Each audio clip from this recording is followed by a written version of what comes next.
You ready, mate? Not really, but yeah, we'll wing it.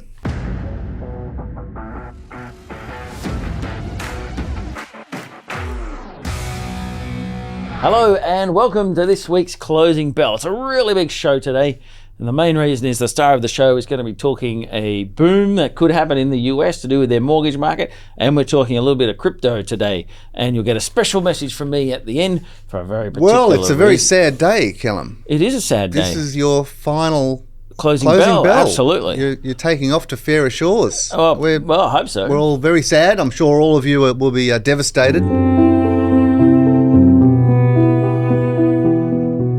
But you're going to take me out for lunch, right? I will indeed. And hopefully a few coldies afterwards. Yeah, beauty. Cool. All right, well, we'll talk about that in a second. But first of all, I want to know about the ASX, because you said to your readers recently that it's had a sell pivot, weekly sell pivot. Which doesn't mean sell, but yeah. So tell us. Yeah. Tell us what's going on. Well, it's the first sign of weakness, I guess. Last week we had the first weekly sell pivot since this rally really took off in April. So when you say weekly sell pivot, that's a week that's just down? Is that what all that is? Or? No. No, it's more than that? It is. So to explain it for you, I mean, very quickly, a sell pivot, how can a market change direction?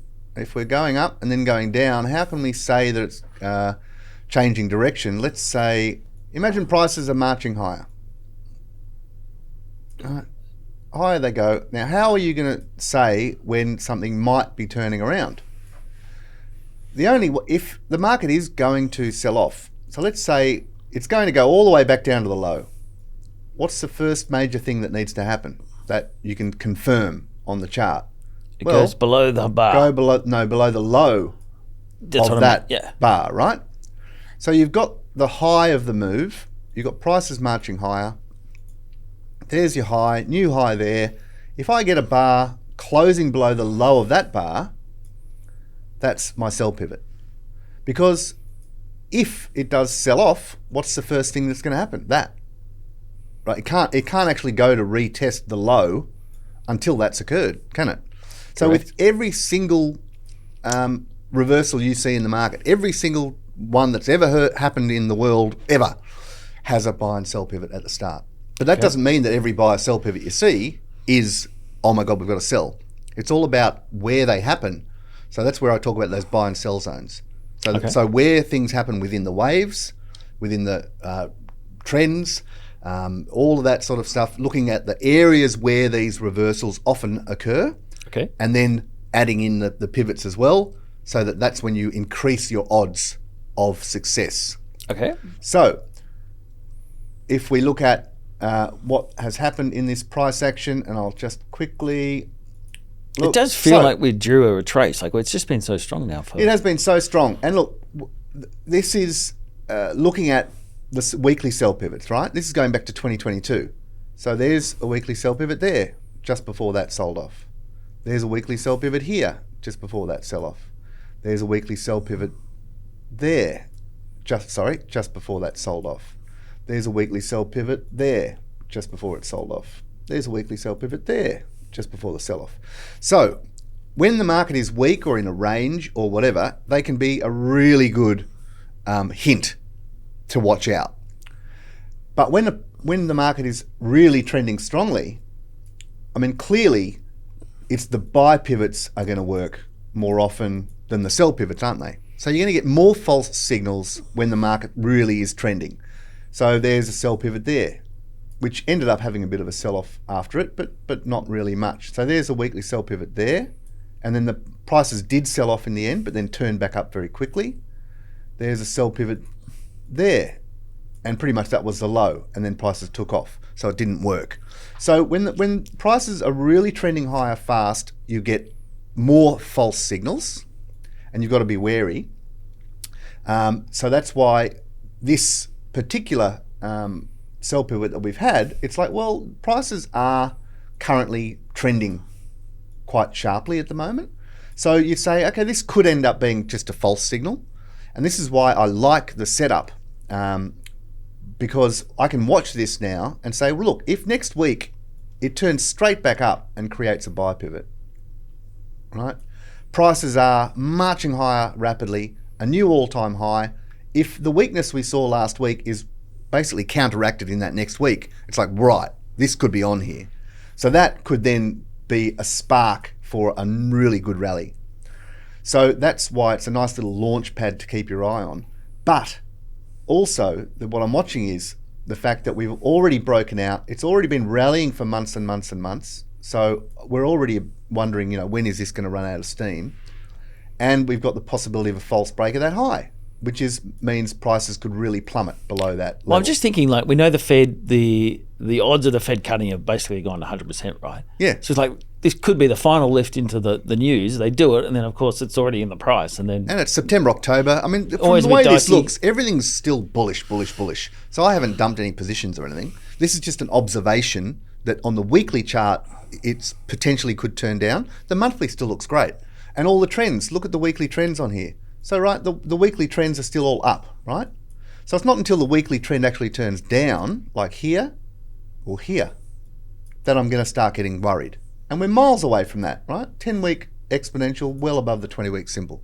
So we're miles away from it really being a big concern. But, there's a weekly sell pivot there, just before things got smashed.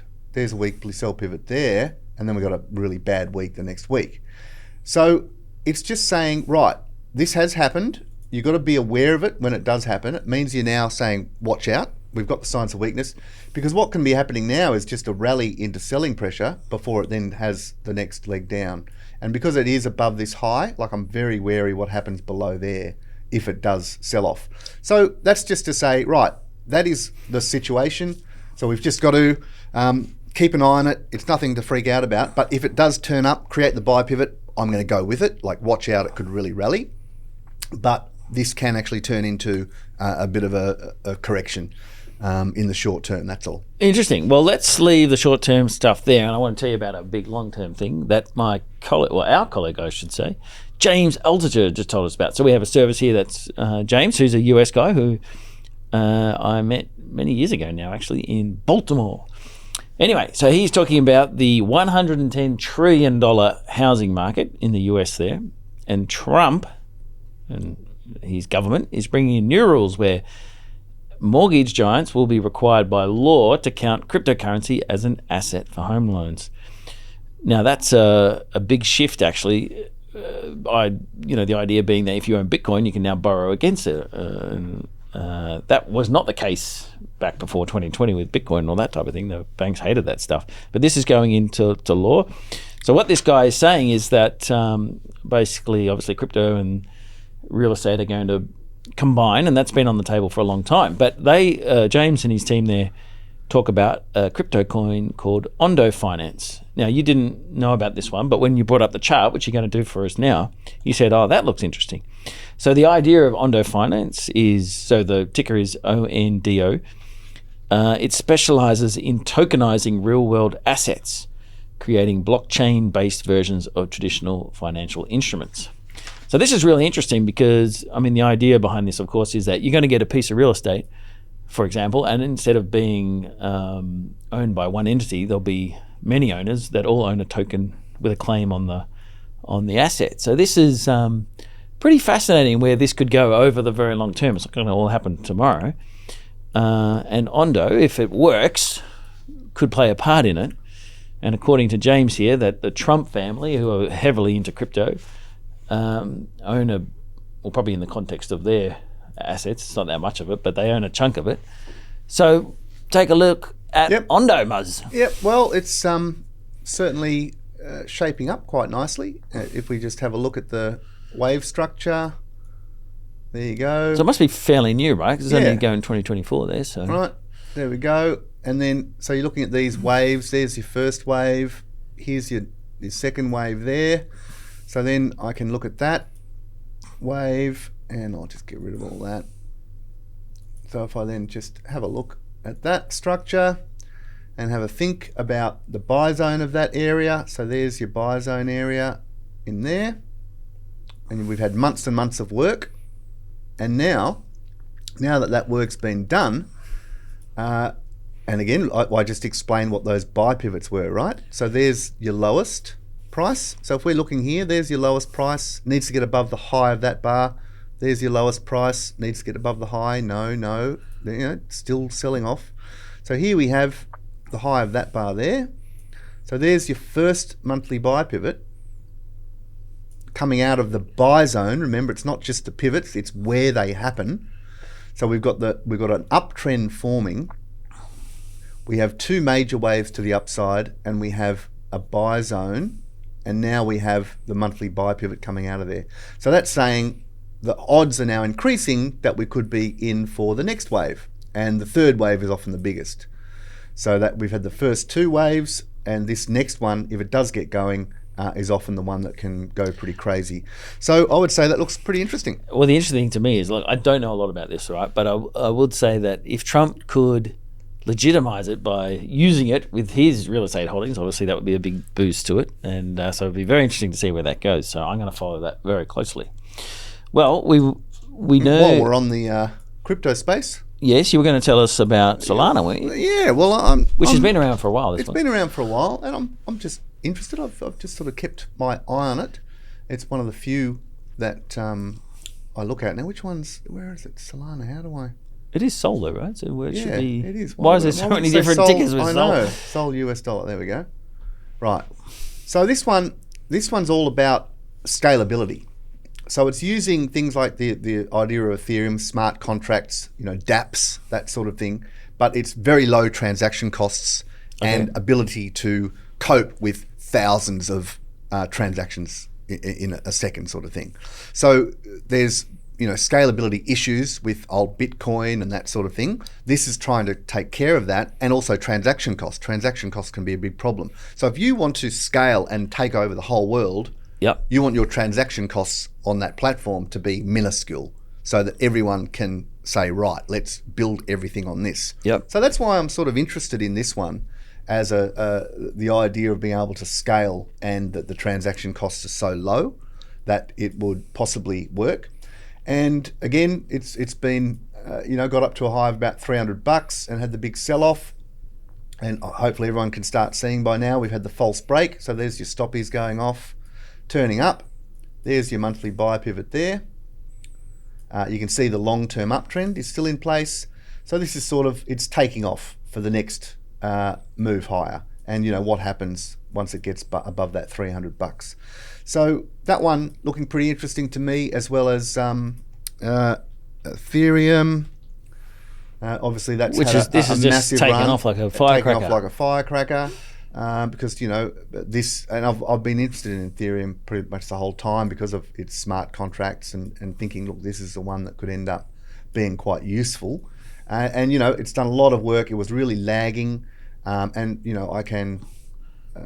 Well, if we compare that to Bitcoin, it's been lagging for donkey's years. Yeah, it has, but now it's taking over as far as outperforming Bitcoin. So if we have a look at the correction that it had years ago, got up to about $5,000, sold off down to 1,000. So there's your range, there's your point of control around here, and you can see lots of work done. So there's your sell zone, there's your buy zone. So there's your move just down to the buy zone there. There's your monthly buy pivot, and then we've just seen it really blast off.